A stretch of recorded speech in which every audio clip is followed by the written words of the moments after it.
Good morning, ladies and gentlemen. This is Eddie Marcus here again, and this is a gorgeous Sunday morning. It's about 6:22, and I feel that it's an absolute blessing for me to awake this morning and have an opportunity to sit here and present to you a what I would call a pleasing, pleasurable message about the divinity of life that would be so against what we experience every day that we might even embrace it. In light, every morning you wake up, you got your television on, you want to keep abreast of what's happening in the world. And it's the same thing that's happening yesterday, week, month, years ago. Still happening. A little worse. And, the thought, constant, is what is happening? Why is it continuously happening? What does it take to stop it?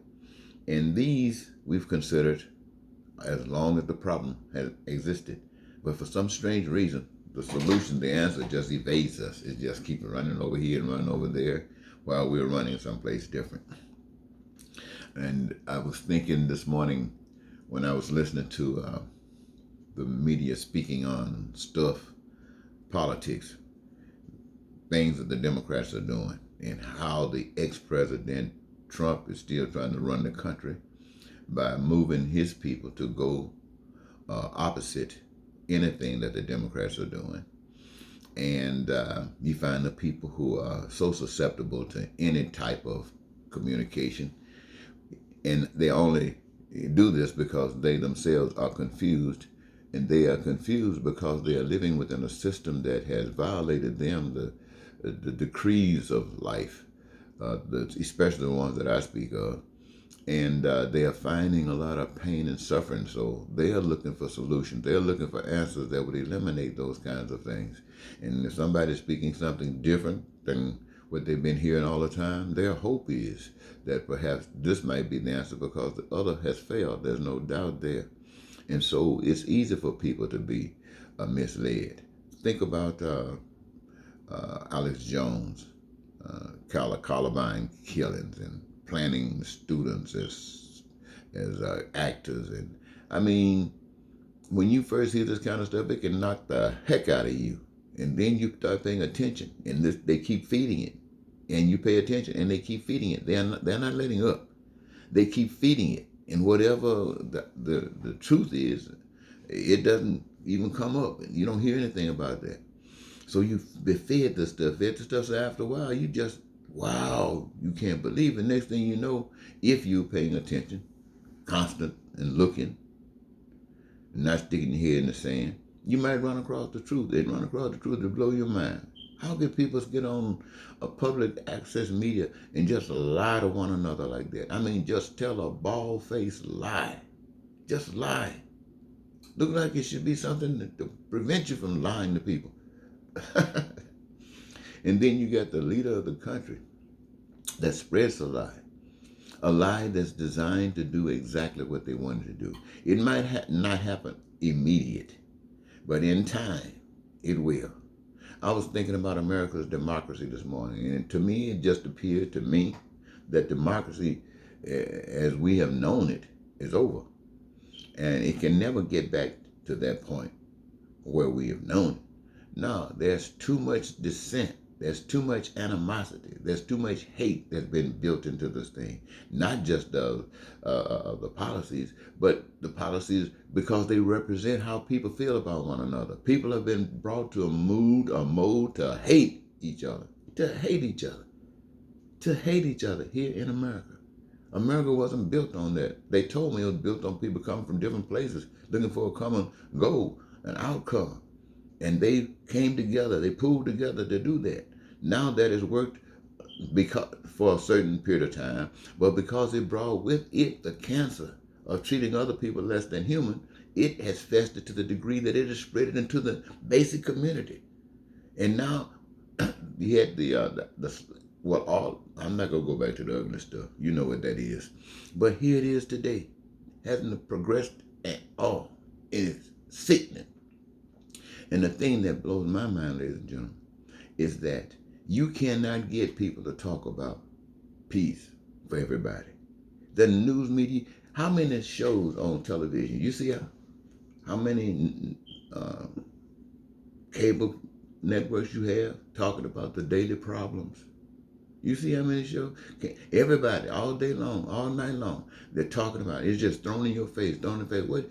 To get you to think, and then what? Then what? After you think, if you come up with some solutions, I mean, if you come up with some crazy stuff, they might put you back on there and start talking about it because they got something to talk about. They can go this way or they can go that way, go this way and go that way. But if you come up with something that's solid, something that works, they don't want to talk about that because there's not but one way to go, and that's the way to fix it. That's the answer to the problem. But they don't want that. How many shows on television can you turn? Well, how are we gonna solve this problem by education?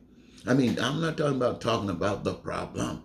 We're talking about the solution to the problem. How are we going to solve this problem about homelessness and unemployment and healthcare lack thereof? How are we going to solve that? We don't talk about is money available. Let me tell you something, ladies and gentlemen, those of you who are listening to me on this Sunday morning, who are going to go to church and thank God about waking you up this morning, making it possible for you to have your health, come to church and glorify His name. I want to ask you too, all of this. Don't you know God's plan of life? No, you don't. Let me give you a version of it. That's just a version. This isn't the plan. It is a version of the plan. This magnificent God created this earth and put in it, on it, above it, whether we see it or not, everything that human beings will ever need from the time they came upon this earth until the time that they exist no more. It is already here. Now, human beings themselves are equipped just like the earth is equipped. Everything that we're going to need outside of yourself, the earth has already got it. Everything you need outside of the earth is inside of you. All of you put together. The answer is in you. The answer is in you. The way to have the answer is to care, to know in yourself and who you are. You are one. You are one. You don't have all the answers, but your neighbor does have some. Your next neighbor has some. Your other neighbor has some. None of us got the answer, but together we got the answer. We got the answer. And He made it so beautiful where most of the things of life are common. There's some things that are special, some uniqueness, but most of the things of life are common. Food, clothing, shelter, education, healthcare, transportation, infrastructure, all of these things, we all desire these things. Here, the resources in here. We all desire these things. And guess what He did? Forgive me for saying He, because I don't know what God is. I just know God is powerful. The book says it's He, but I don't know. Anyway, the power has been set up that each of us would have a gift that allows us to choose a career that would give us our greatest joy. I mean, you ever seen an entertainer go on the stage and perform, and when he or she finishes, the crowd goes mad, standing ovation? Let me tell you something. That's the greatest. That's one of the greatest feelings you could ever have. Now think about you on your job. And though many of you might be doing the same kind of job, but you're doing your gifted job and doing it, and the benefit to the human population, and you know this, and it just gives you that same feeling as if you were getting applause. And this is happening to everybody in the country. You don't run out of anything, nothing. God has it set up so all the things that you want, you need, that you desire, you create amongst yourselves, and it's the joyous thing that you could ever do while you're doing it. It's joyous doing it. And all of the things that you're doing are necessary. And it's there. It's like being able to turn the switch on and the light come on and not have to worry about it. It's like being able to put the key in and turn it. You ain't worrying about it. Is it not? You know it's going to work. It was designed to work because you, the people, came together to make it work, and you're going to have it no other way. You let some stupid fool come in and tell you, oh, y'all know, that don't make no sense. Look, you can have it better than that. What you got now is nothing. You can have it better. You can tell you how to lie, cheat, and steal to take it from those who trust you, who believe that you were going to do all right. And you got over there and start snitching and lying and doing everything against the people that you used to believe in, that you used to care about. And now your nation is going to hell, and you're getting up talking about What we gonna do? Arguing about this? Not enough money. Don't you know that's demonic? Don't you know that's from the pit of hell? No, you don't know it's from the pit of hell. Because if you knew it's from the pit of hell, you wouldn't do it. If you knew that God was God and that God is in charge of life, you wouldn't let be abound by anything that would deny that joy that you have. But you don't know anything. You believe in everything. You ought to wake up. Golly, oh boy. Somebody would say, you fussing. Why you fussing? I feel like I had to fuss. Golly. I mean, see, the things that you do don't just affect you. It affects everybody. When you're not doing the proper things, it causes pain. It causes suffering to people. People will act out in ways that will violate your rules and regulations. And yes, to force people to stay in line or whatever you do need cops. And no, it is to your advantage. You think to defund the population and life, defund life, and pay the cops. It's cheaper for you to pay the cops and approve everything they do. It's cheaper for you to do that than to do the right thing. So you forget the right thing and pay the cops. You think you slick. You ain't slick. We understand what's going on. We understand because, see, every time Trump opens his mouth, he lets you know what's going on. He lets you know. He takes what is already happening a step deeper. That's all he's doing. He's taking what's already happening a step deeper. And many of you don't want to go that deep yet. Many of you are ready. And that's because nobody is telling you about how to have that prosperity for everybody, like I just told you. Nobody's telling you how to have that joy in life for everybody, like I just told you. Nobody's telling you how to have the education and health care. Education unlimited, unrestricted. Health care from the womb to the tomb. The best that could possibly be. Nobody tells you about it. You don't hear about that on TV. And even though I tell you about it, only one or two, maybe sometimes 30 of you might pay attention. I mean, you listen. Are you paying attention? I don't know. But I'm going to these governors. I'm going out there trying to persuade these people to get involved in making change. But they're not going to do that. Don't you hear them? They say they represent you. I represent, they got one over here say, I'm representing Georgia, my constituents. I'm over here, I'm representing another group over here, I'm representing Florida, my constituents. Now both of you both of the people on both sides, they got the same needs, wants, and desires, which basically, so if you represent them, so what's the problem? Somebody got them confused, thinking that they are at odds with one another. They both can't have it. And so you're dogging, try to say, yeah, let me tell you, the world people, I started to say you ought to be ashamed of yourself, but I can't say that.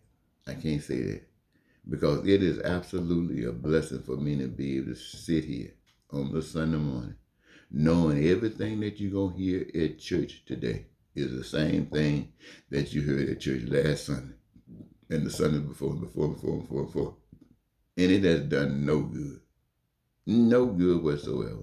Somebody say, yes, it's done some good. We're not going down that hole with Trump. If we wasn't listening to God, we were going down the hole with Trump. Well, but you see, you didn't recognize where Trump came from. Trump came right from you, right from where you at. Right from where you at.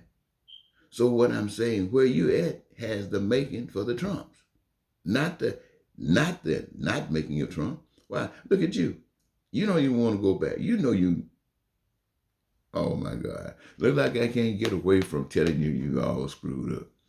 So I'm going to make myself get away from saying that by ending this right now. But you do know, ladies and gentlemen, what I'm saying to you. I'm saying to you, we're going to always be complaining. The cancer is there. And it's at stage 4, and it's not thinking about going anywhere. The only doctor that can fix this thing, you, the people. And you, the people, got to do the right thing. not put a bandage on it. That bandage stinks. You're going to have to do the right thing. And if you want to know what that right thing is, rewind this video and check out what I said earlier. I love you. I have to. Because if I don't, I'm a hypocrite as well. Until next time. Yes, and what am I doing for my love for you? You don't know? Goodbye.